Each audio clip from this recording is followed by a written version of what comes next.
Moin, ich habe hier heute zwei richtig coole Fahrzeuge mitgebracht. Und zwar einmal A-Klasse A35 AMG und nochmal A-Klasse A35 AMG, aber als Facelift oder wie wir intern sagen, Modellpflege.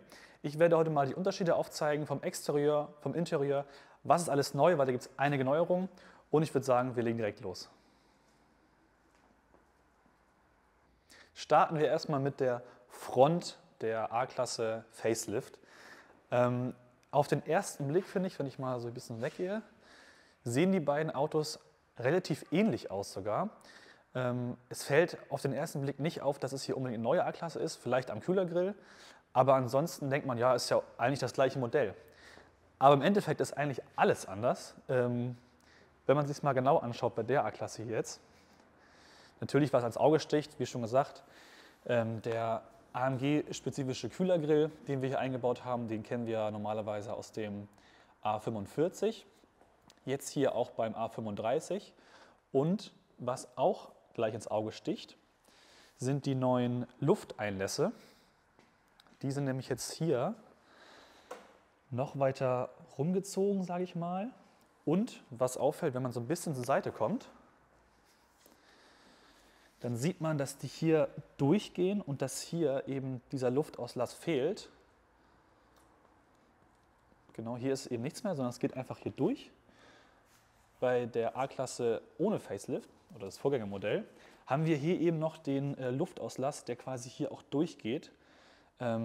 Ich muss sagen, ich finde es bei dem Facelift-Modell wirklich schick, weil das sieht einfach sportlicher aus, wenn das von vorne einfach gleich durchgeht. Wenn wir uns jetzt mal denn die Scheinwerfer anschauen, dann sehen wir haben hier das Multibeam verbaut. Serie sind die LED-Scheinwerfer und es gibt hier auch eine Neuerung. Und zwar ist dieser Zacken hier vorne, der normalerweise von dem Lichtband hier runter geht, auch verschwunden. Und drin sind von nahen zu sehen eigentlich nur noch zwei große Scheinwerfer. Bei dem Vorgängermodell ist es eben noch so, wenn wir einmal rüber gucken, haben wir hier eben noch diesen Zacken, der noch so hier runter geht. Und hier sind so drei Scheinwerfer sichtbar, also auch eine Änderung. Finde ich aber wirklich schick, gibt dem Auto einfach einen schönen neuen Look. Und wo wir schon mal hier oben sind, sehen wir auch, was ich richtig gut finde, sind diese Power Domes. Die haben wir jetzt eben auch verbaut. Bei dem Vorgängermodell haben wir die noch nicht und ich finde, Power Domes gehören einfach zum sportlichen Fahrzeug dazu. Passt mega, sieht super gut aus und darf eigentlich nicht fehlen. Genau, hier haben wir eben noch die flache Motorhaube und nur an den Seiten die Abgrenzung, sage ich mal. Wo wir schon mal bei der Motorhaube waren, das hier ist neu und das finde ich richtig, richtig cool. Und zwar haben wir hier jetzt eben das Affalterbach-Logo. Und nicht wie beim anderen Auto nochmal den Stern. Ich finde, das macht das Auto richtig cool, weil hier vorne ist ja schon der große Stern, weil man hier halt nochmal den AMG-Faktor hat. Hier schön Affalterbach-Logo, passt super zum Fahrzeug. Ja, ansonsten, der Stoßfänger ist noch ein bisschen anders. Hier sieht das aus, als wäre hier noch eine Kante mehr dazugekommen. Macht das Fahrzeug auch noch ein bisschen bulliger und auf jeden Fall sportlicher. Und man sieht denn, auf dem zweiten Blick ist eigentlich alles anders an der Front und eben nicht nur, ja, der Grill ist ein bisschen anders und vielleicht das Licht, sondern es ist eben wirklich einfach alles anders vorne. Aber es sieht richtig, richtig gut aus. Die Seite ist nahezu identisch. Das Einzige, was jetzt hier auffällt, sind die neuen Griffe. Und zwar ist hier oben ja Chrom. Das liegt daran, weil wir hier das Keyless Go-Paket serienmäßig verbaut haben, was ich richtig cool finde. Das heißt, ich habe jetzt meinen Schlüssel in der Tasche, das Fahrzeug ist jetzt abgeschlossen, ich gehe einfach hin, halte die Hand hier rein, Fahrzeug geht auf und im gleichen Zug gehen sogar auch die Spiegel, also die Klappen aus, weil wir hier eben auch das Spiegelpaket serienmäßig verbaut haben. Das bedeutet, die Spiegel klappen aus, wenn man das Fahrzeug aufmacht, klappen wieder ein. Wenn man das Fahrzeug zumacht, dafür muss ich einfach meine Hand hier vorhalten. Zack. Und die würden eben auch abblenden im Dunkeln, wenn ein Fahrzeug hinter euch fährt, was wirklich sehr praktisch ist dafür. Ihr werdet auch merken im Verlauf des Videos, die Serienausstattung wurde wirklich stark angehoben, was ich wirklich sehr, sehr cool finde. Eine Sache noch im Zuge des Keyless Go Pakets. Wir haben hier eben auch Hands-Free Access. Das heißt, ich stehe jetzt beim Heck, angenommen ich jetzt die Taschen oder meine Hände voll mit Taschen vom Einkauf, kann ich einfach hier rangehen und so machen. Einen kleinen Kick und Kofferraum geht auf. Ich kann meine Sachen reinpacken und habe eben meine Hände wieder frei. Das ist eben auch mit dabei, finde ich auch richtig sinnvoll und passt auf jeden Fall dazu. Genau, wo wir jetzt schon mal hinten beim Heck stehen, sehen wir A35, schön bullig, schön aggressiv, halt einfach ein richtiger AMG. Und wenn wir uns das anschauen im Vergleich zu dem Vorgängermodell, sehen wir, dass da kaum Unterschiede sind tatsächlich. Und zwar haben wir eben gleichen Diffusor, die Auspuffe sind gleich hinten. Das Heck unten ist relativ gleich oder eigentlich genau gleich. Das Einzige, was jetzt neu ist, sind die Scheinwerfer. Und zwar gehen die hier einfach komplett rum und gehen hier nicht so auf. Und wir haben eben hier unten das in Rot und nicht in Weiß. Das Einzige, was noch in Weiß ist, ist hier, ich glaube, das müsste ein Rücklicht sein. Also das Rückfahrlicht, genau.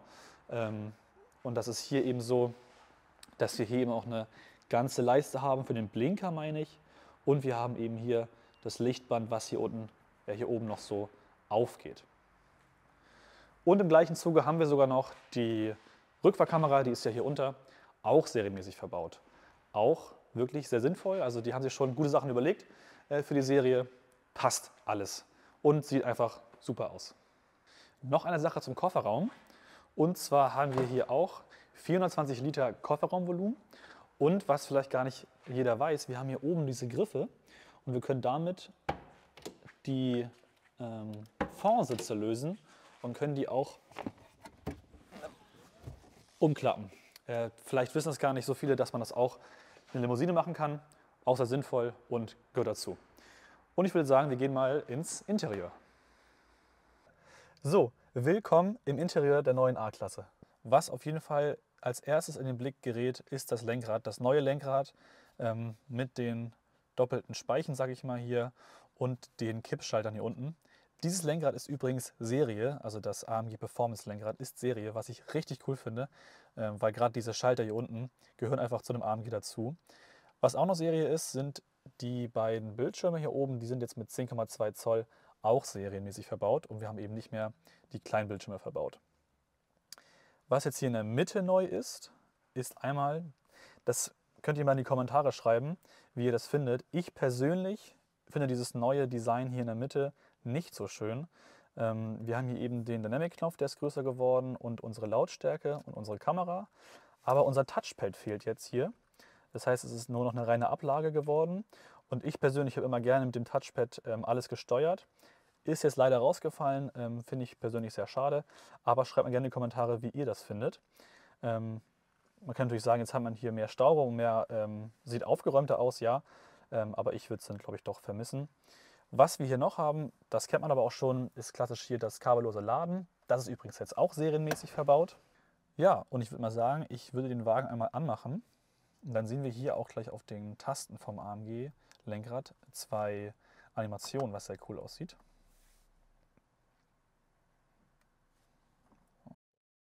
Jetzt geht hier eben die Animation an, was sehr cool aussieht, eben das AMG-Logo. Und jetzt können wir hier an den Tasten auch verstellen, was wir eben sehen möchten. Oder hier, genau, da können wir eben auch mehrere Sachen einstellen. Genau wie hier unten. Und hier eigentlich, das ist mit das Besonderste eigentlich oder das Beste an dem Lenkrad, wir können hier unseren Fahrmodi schnell und einfach auswählen, ob wir eben Sport, Sport Plus haben wollen oder andersrum Individualmodus oder auch den Glätte-Modus, wenn es dann mal draußen glatt wird. Finde ich richtig cool. Ja, und was direkt auffällt, es ist nicht mehr das NTG6-System, also das, was in dem Vorgängermodell verbaut war, sondern wir haben eben jetzt das neue System NTG7, was wir aus der S-Klasse und C-Klasse auch schon kennen, mit verbaut. Trotz der kleinen oder der Bildschirme hier oben haben wir das auch verbaut, was ich sehr cool finde. Das heißt, wir können hier eben über unsere Home-Taste das Display steuern. Wir können das hier verändern, von Supersport auf sportlich oder was man ja auch schon kennt aus der S-Klasse und C-Klasse, das klassische Anzeige. Wir können hier sogar auch die Navigation raufspielen Was ich schon für eine A-Klasse echt cool finde, dass wir so ein großes neues System hier auch schon mit verbaut haben.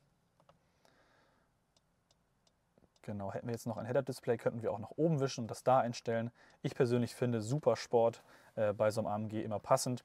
Und das sieht eben sehr cool aus, weil wir eben diesen Tunnel haben, der nach innen geht. Und wir können hier über die OK-Taste wischen. Und dann können wir hier nochmal ein paar Sachen einsehen. Auch zum Beispiel ein G-Kräftemesser, was ich auch sehr cool finde in so einem Sportauto. Ja, finde ich sehr cool. Oh, sogar die Navigation nochmal in der Sportansicht, was ich echt cool finde. Ja, es ist einfach ein neues System, sieht super, super geil aus.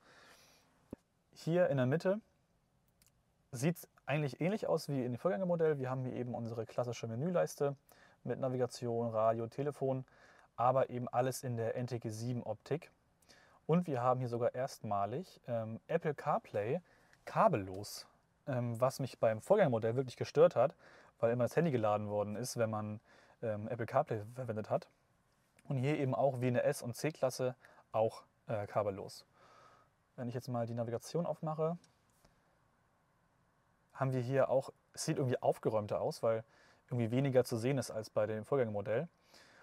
Also es passt einfach auf jeden Fall. Wir können auch hier noch unsere Telefone gleich anklicken, wenn wir telefonieren möchten oder auch gleich zu den Medien springen. Das ist natürlich einfach passend, weil eben alles, was wichtig ist, gleich auf dem Hauptbildschirm angezeigt wird. Und weil wir hier eben nicht mehr in der Mitte das Autosymbol haben für die Schnelleinstellungen, haben wir das jetzt hier oben in der Ecke. Das heißt, wir können hier einfach draufklicken und dann kommen wir eben da schon zu den Schnelleinstellungen. Das heißt, Waschanlagenmodus ist auch mit verbaut oder eben unsere Assistenten, die wir ein- oder ausschalten können. Wir zeigen euch jetzt nochmal, wie das System aussieht in dem Vorgängermodell und dann könnt ihr gerne mal in die Kommentare schreiben, welches Design euch denn besser gefällt. Ich persönlich muss sagen, das neue Design finde ich schon richtig schick. Das einzige Manko ist tatsächlich für mich das Touchpad, was fehlt. Aber ansonsten schreibt gerne in die Kommentare, was eure Meinung ist zu dem System. Jetzt nochmal ein paar Daten zum Fahrzeug. Und zwar haben wir hier einmal einen Vierzylindermotor mit 2 Litern Hubraum und der bringt uns satte 306 PS.